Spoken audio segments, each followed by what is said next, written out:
안녕하십니까. 지식계형 한류를 꿈꿔라의 김성윤입니다. 이 채널의 목적은 지식을 학습하는 데 머물지 않고 기존의 생각을 깨고 비판적이고 창조적 사고를 해 우리만의 새로운 이론을 만들자는 것입니다. 오늘의 동영상의 제목은 파블로프에게는 어떻게 가능한가입니다. 아마 이 제목을 보고 이게 무슨 말이지? 이미 파블로프가 고전적 조건에 대해 어느 정도 이론적 뼈대를 다 만들지 않았나? 더 이상 이론적으로 뭐가 필요하지? 하며 의아해 하실 분이 많으실 겁니다. 지난 2편의 동영상인 불안장애의 한계에서 불안장애의 원인을 이야기하면서 학습 이론의 원인론이 문제가 있다고 지적했습니다. 그걸 인용해보면 셋째는 학습 이론에 기초한 불안장애의 원인입니다. 일상적으로 접하는 별다를 것 없는 평범한 특정 대상이나 상황에서 불안이나 공포를 느끼면 그것이 자극과 반응으로 묶여집니다.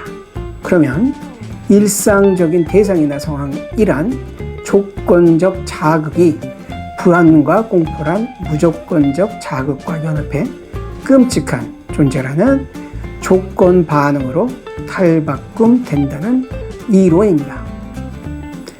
사실 많은 불안과 공포는 특정 대상이나 상황과 연결되어 있지 않습니다. 하여튼 학습 이론의 원형인 자극과 반응 간의 조건 형성은 시욕의 추구나 위협으로부터의 회피 등 다양한 기능을 갖고 있습니다. 게다가 모든 관계는 엄밀히 말해 이례적입니다. 즉 최초의 경험과 그 이후의 많은 다른 상황들은 같은 관계가 아니라는 것이죠. 이러함에도 같은 반응을 보이는 이유를 학습 이론은 어떻게 설명할지 궁금합니다. 학습 이론이 인간의 내적 욕망을 블랙박스로 놓는 것은 정말로 이 이론의 치명적인 한계입니다. 앞으로 오늘 동영상을 포함해 총 7편의 동영상을 통해 조건의 원리를 인간의 내적 작동 원리에 접목시킬 것입니다. 많은 기대와 관심 부탁드립니다.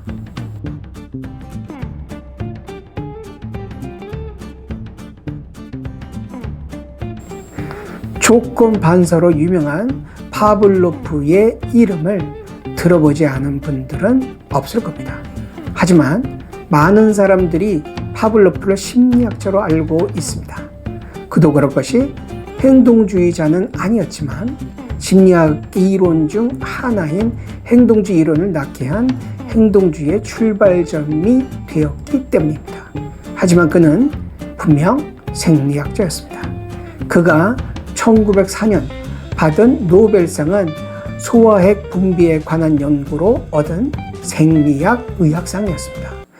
그는 1849년에 모스크바에서 남동쪽으로 약 150마일 떨어진 곳에 있는 작은 마을인 라잔에서 태어났습니다. 그의 아버지는 농민 출신의 가난한 시골 목사였고 그는 장남이었습니다. 그는 11살이 되던 해에 라잔 교회 중학교에서 정규 교육을 받기 시작했습니다. 이 학교를 졸업한 후 현지의 신학교에 진학했습니다. 신학교는 유럽의 과학사상을 접하기에 적절하지 못한 곳이었습니다. 하지만 다행스럽게도 알렉산더 2세 통치 하였던 1860년대 진보적인 잡지를 읽는 것이 허용되었습니다. 그는 이 시기에 찰스 다윈의 진화 이론을 처음 알게 됩니다. 이렇듯 비록 조그마한 마을의 신학교였지만 다행스럽게도 과학을 접할 수 없는 유배지는 아니었습니다. 1870년 생리학도로 상트페테르부르크 대학에 들어갔습니다. 그는 소아의 생리학에 특히 관심을 보였고 개의 타액과 위액 분비를 측정하기 위한 기발한 외과적 절차들을 개발했습니다. 타액은 보통 볼 안에 있는 특수한 분비선에서 분비되고 관을 통해 볼 안쪽 면으로 운반됩니다. 이때 타액이 운반되는 관들 중 하나의 경로를 바꿈으로써 파블로프는 타액을 바깥쪽으로 흐르게 했습니다. 그리고 바깥쪽으로 흐르는 타액을 튜브를 연결해 받아내서 분석하였습니다. 누관이라고 불리는 이 외가수를 사용해 파블로프는 타액 분비가 입 안에 점막에 음식이 접촉하게 될 때마다 일어나는 자동적이고 반사적인 반응임을 발견했습니다. 이렇게 살아있는 개의 턱에 구멍을 내서 타액을 측정하는 방식은 실험 대상이 된 개에게 씻을 수 없는 상처를 남겼고 실험 후 정상적인 삶을 살 수 없었습니다. 이반 페트로비치 파블로프 박사는 이 실험 외에도 소화작용, 신경계, 인슐린, 내분비계 등을 발견하기 위해 많은 개를 죽이고 해부했습니다. 그의 연구에 희생된 개만 700여 마리가 된다고 합니다. 파블로프 박사는 노년에 내 실험에 희생된 700마리의 강아지의 이름을 모두 기억한다며 자신이 느낀 죄책감에 대해 토로한 바도 있습니다. 옆길로 샜습니다.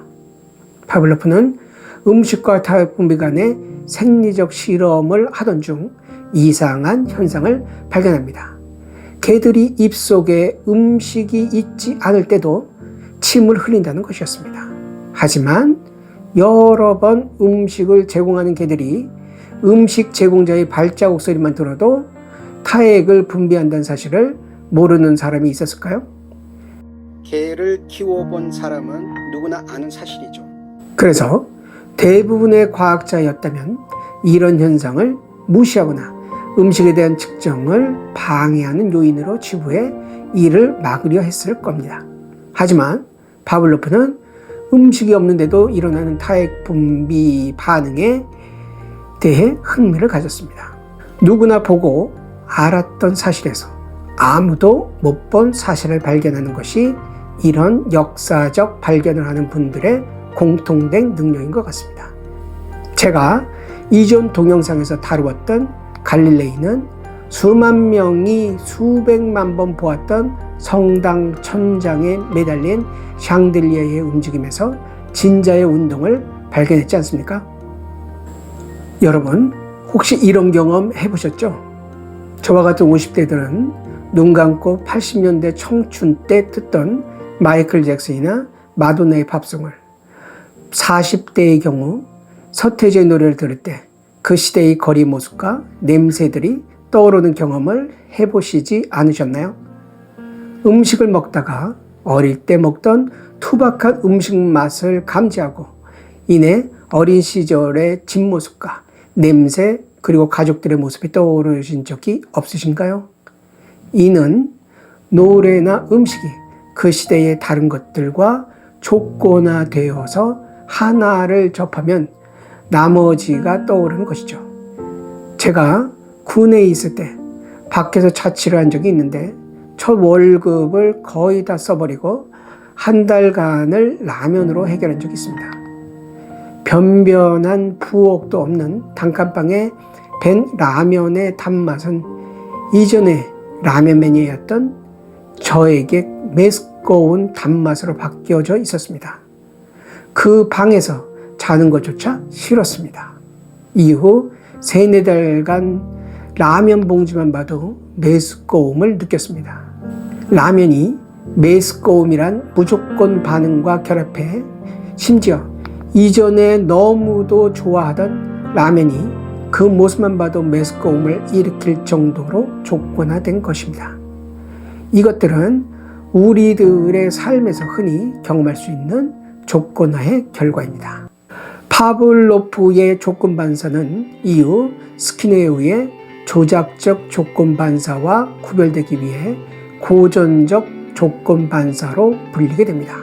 여기서 반사, 리플렉스란 자극 반응을 합친 말입니다. 그래서 SR 반응이라고도 하죠. 파블로프는 반사에는 무조건 반사와 조건 반사 두 가지 유형이 있다고 했습니다. 무조건 반사는 학습이 필요하지 않는 선천적이고 영구적인 반사입니다. 이는 무조건 자극, Unconditioned Stimulus, UCS라고 보통 하죠. 그것과 무조건 반응, Unconditioned Response, UCR이라고 하는 것으로 구성되어 있습니다. 음식 같은 무조건 자극은 침과 같은 무조건 반응을 무조건적으로 일으킵니다. 그래서 무조건 반사입니다. 다른 한 유형은 조건 반사 또는 학습된 반사입니다. 이는 조건 자극, Conditioned Stimulus, CS와 조건 반응, Conditioned Response, CR로 구성됩니다. 총소리를 울리면 개는 고개를 돌리기는 하지만 침을 흘리지는 않습니다. 이런 의미에서 종소리는 중립적 자극입니다. 그러나 파블로프는 개에게 종소리란 조건 자극을 먼저 들려주고 난 후 곧 음식을 제공했습니다. 여기서 이 두 자극 간의 시간차가 중요합니다. 이 간극이 너무 벌어지면 조건화 효과가 떨어집니다. 또 이 과정의 반복성도 중요합니다. 단 한 번의 과정으로 개는 종소리와 타액분비라는 반응을 하지 않습니다. 강화, reinforcement란 음식이란 무조건 자극이 종소리란 조건 자극과 연합되므로 종소리란 조건 자극에 대한 타액분비란 조건 반응의 출현 빈도를 증가시키는 것입니다. 그리고 이런 연합을 강화시키는 음식이란 자극을 강화물 reinforcer라고 합니다. 위에서 말한 음식이란 무조건 자극과 종소리란 조건 자극 간의 순서나 시간차에 의해 네 가지 조건화로 나눌 수 있습니다. 첫 번째는 흔적 조건화, trace conditioning입니다. 이는 먼저 조건 자극이 제시되고 난 후 무조건 자극을 제시하는 것입니다. 가령 토끼에게 먼저 조건 자극인 소리를 3초간 제시하고 나서 0.5초가 지난 후 1초간 공기 바람을 눈 주위에 붑니다. 그리고 이를 반복하면 토끼는 바람이 없어도 소리 자극만으로 눈을 깜빡입니다. 둘째는 지연 조건화, delayed conditioning입니다. 이는 위와 같이 조건 자극 후 무조건 자극이 주어지는 순서를 택하지만 두 자극 간의 중첩이 일어난다는 겁니다. 위의 눈꺼풀 실험에서 3초간 제시되는 조건 자극인 소리 자극이 2초 정도 흐를 때 1초 동안 공기 바람을 분사하는 경우입니다. 셋째는 동시 조건화, simultaneous conditioning입니다. 이는 조건 자극인 소리와 동시에 공기 바람이란 무조건 자극이 분사되는 경우입니다. 넷째는 역향 조건화, backward conditioning입니다. 이는 무조건 자극인 공기 바람이 먼저 제시된 다음에 조건 자극인 소리가 제시되는 경우입니다. 이 네 가지 경우 중 동시 조건화나 역향 조건화보다 흔적 조건화와 지연 조건화가 더 큰 효과를 발휘했습니다. 이 외에도 파블로프가 밝힌 외부 자극들과 내적인 반응 간의 관계하기의 길, 즉 관계길이 있습니다. 저의 관계길이란 개념이 어색할 줄 압니다. 행동주의에 대한 저희의 논의에서 빠질 수 없는 개념이면서 그 용어 자체가 들으면 직관적으로 이해가 되어서 글의 흐름에 녹아들 수 있으므로 자세한 정의와 이 관계길의 기원과 근거 등은 뒤에서 다룰 것입니다. 불편해도 참아주시면 너무 감사하겠습니다. 음식이란 무조건 자극과 종소리라는 조건 자극 간의 관계의 길이 확립된 조건 반응은 둘 간의 관계하기가 반복되지 않으면 조건 반응은 약화됩니다. 이것을 소거라고 합니다. 파블로프의 개 실험에서 종소리란 조건 반응만 있고 음식이란 무조건 자극이 이어지지 않으면 종소리에 타액 분비를 하는 조건 반사의 소거가 일어납니다.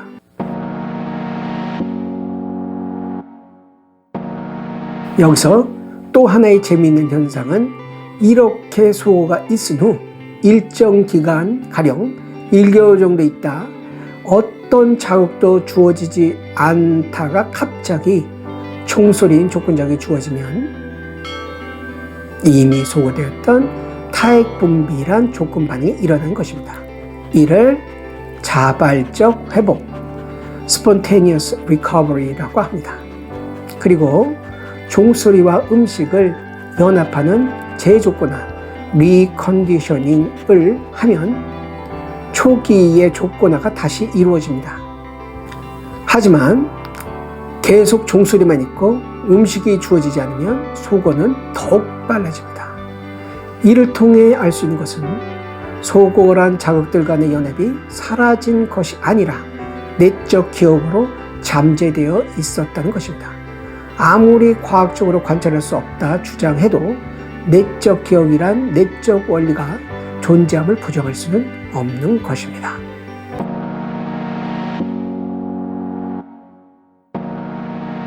이는 음식이 없어도 종소리란 자극과 타액 분비란 반응 간의 관계의 길이 일단 확립되면 종소리 대신 벨소리 또는 시계 종소리 등에도 타액 분비라는 조건 반응을 일으킬 수 있다는 것입니다. 이렇게 종소리와 유사한 다른 자극으로 조건 자극이 확대되는 것을 자극 일반화, stimulus generalization이라고 합니다.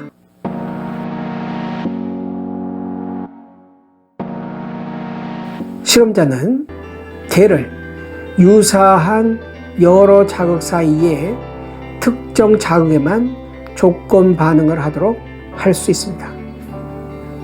파블로프 개에게 900Hz, 1000Hz, 1100Hz를 제시하고 1000Hz에만 음식이란 무조건 자극을 제공합니다. 개는 1000Hz에만 타액 분비 반응을 보입니다.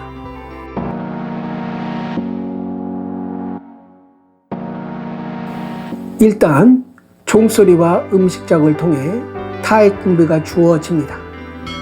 음식 자극 없이 종소리만으로도 타액 분비가 되는 조건화가 완성된 후 음식이란 무조건 자극을 제시하지 않고도 최초의 종소리와 불빛을 연합해 타액 분비란 조건 반응을 일으킬 수 있습니다. 이것이 고차 조건화입니다.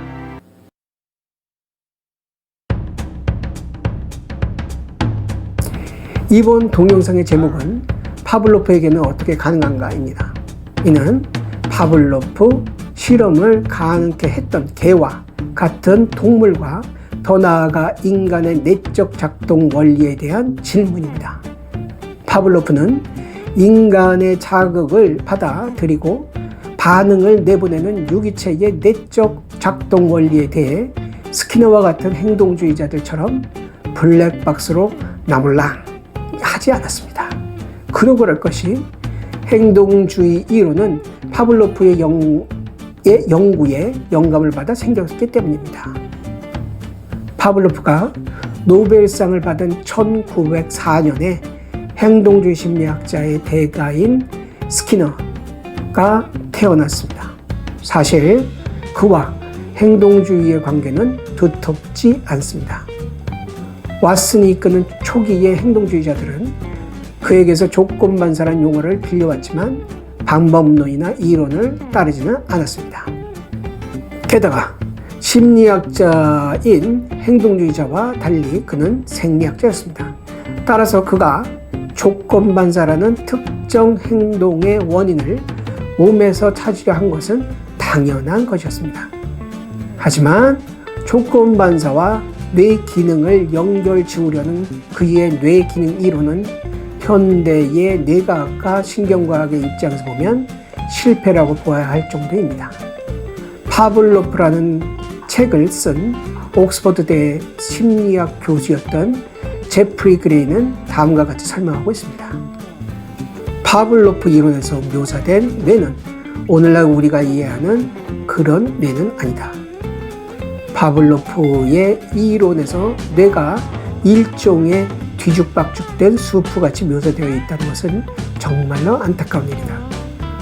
1900년 당시에는 신경해부와 신경기능에 관련된 많은 문제점이 의문 상태로 남아있었기 때문에 흥분의 파도라든지 뇌에서 퍼져나가는 억제의 파도를 상상하는 것은 그리 터무니없는 일만은 아니었다.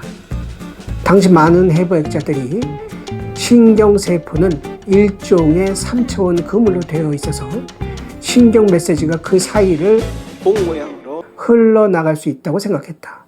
신경 메시지 그 자체의 성질도 알려지지 않았고 또 그 시냅스 접합 부위에 대한 희미한 인식은 있을지 몰라도 그 성질에 대해서 또한 모르고 있었다. 파블로프의 파도는 동일한 물리적 공간을 자유롭게 전진 혹은 후진할 수 있었다. 100여 년 전 그가 연구했던 조건반사와 뇌기능 간의 연결성은 현대의 과학자도 모릅니다. 현재 조건반사를 연구하는 심리학자는 뇌기능에 관심이 없고 뇌를 연구하는 뇌과학자는 조건반사에 관심이 없습니다. 파블로프의 이론적 시도는 자극과 반응에 상응하는 뇌가 신경의 부위가 존재한다는 생각에 기초하고 있습니다.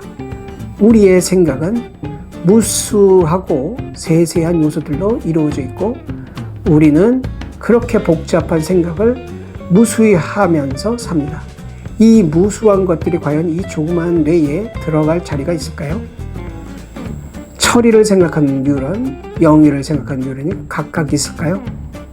그리고 이런 생각들 간의 조건화를 이룰 뉴런 간의 연결이 과연 있을까요? 여러분들은 어떻게 생각하십니까? 물론 이런 비판에 물리주의자들은 이미 반론을 준비해 놓고 있습니다. 이 마인드와 바디, 즉 마음과 몸 문제는 다음에 다룰 기회가 있을 겁니다.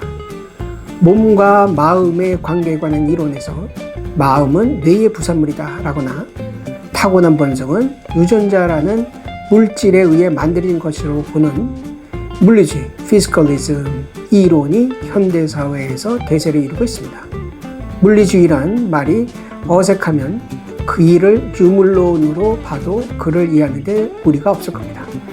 사실 현대사회에서 지적 해계문을 주고 있는 이 물리주의가 가지도 말고 보지도 말라고 한 것들을 가지도 보지도 않을 때는 몸과 마음의 문제는 해결되어 보입니다. 이 안에서 실체 이론론이니 실체 이원론이니 속성 이론론이니 속성 이원론이니 외우면서 열심히 학문 작업을 합니다. 사실 이런 경험은 성리학에 빠져 나라를 빼앗긴 줄 몰랐던 조선시대에도 있었습니다. 중세 1000년간 기독교 아래에 있던 유럽인들도 어두컴컴하고 축축한 집에서 독단이란 화로의 불로 추위로부터 자신을 보호하고 음식도 해먹었습니다.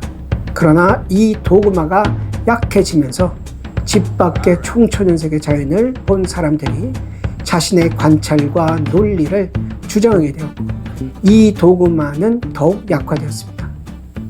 기독교의 독단을 반대하며 진실을 주장하면서 등장한 유파들 중 하나가 물리주의입니다. 하지만 불행하게도 기독교의 독단이 중세를 지배하기 위해 썼던 손으로 하늘을 가리는 전략을 물리주의도 쓰고 있습니다. 물리주의자들은 누구도 부정할 수 없는 사실임에도 자신에게 불리한 것들을 미신으로 취급하면서 언급 아닌 생각조차 못하게 금기시합니다. 이 수법은 과거 전근대 사회에서 종교가 사회를 지배했을 때 썼던 야비한 수법입니다. 이 수법의 날카로운 칼날 아래 진실은 허리가 두 동강이 났습니다. 이 이념에 의문을 가진 분들은 회계문의를 쥐고 있는 유물론자들의 심기를 건드리지 않기 위해 침묵이란 생존 전략을 택할 수밖에 없습니다. 물론 다행히 검열 수준이 상당히 완화된 유튜브나 SNS가 이런 진실을 음지에서 양시로 가져오고 있는 중입니다. 그럼에도 아직도 아카데믹한 세계에서 유물론의 정곡의 비판의 칼을 겨누는 것은 위험을 감수할 용기를 필요로 합니다. 물론 유물론자들은 작은 반론은 자신의 관용을 보여주는 증거로 이용해 눈 감아주기도 합니다. 이 주제는 제가 인간을 연구하면서 골목을 돌 때마다 만나는 주제였습니다. 지금 당장 이 주제를 다룰 수는 없습니다. 하지만 다룰 수 있기를 바랍니다. 그러기 위해서 좋아요, 구독, 알림 설정은 엄청난 힘이 됩니다. 죄송한 것은 이 동영상의 제목인 파블로프에게는 어떻게 가능한가에 대한 답은 앞으로 이루어질 동영상들 곳곳에서 만날 수 있으며 이 시리즈의 마지막 편에서 그 핵심적인 답을 접할 수 있을 겁니다. 제목이 일종의 낚시였음을 밝혀드립니다. 오늘도 시청해 주셔서 감사합니다.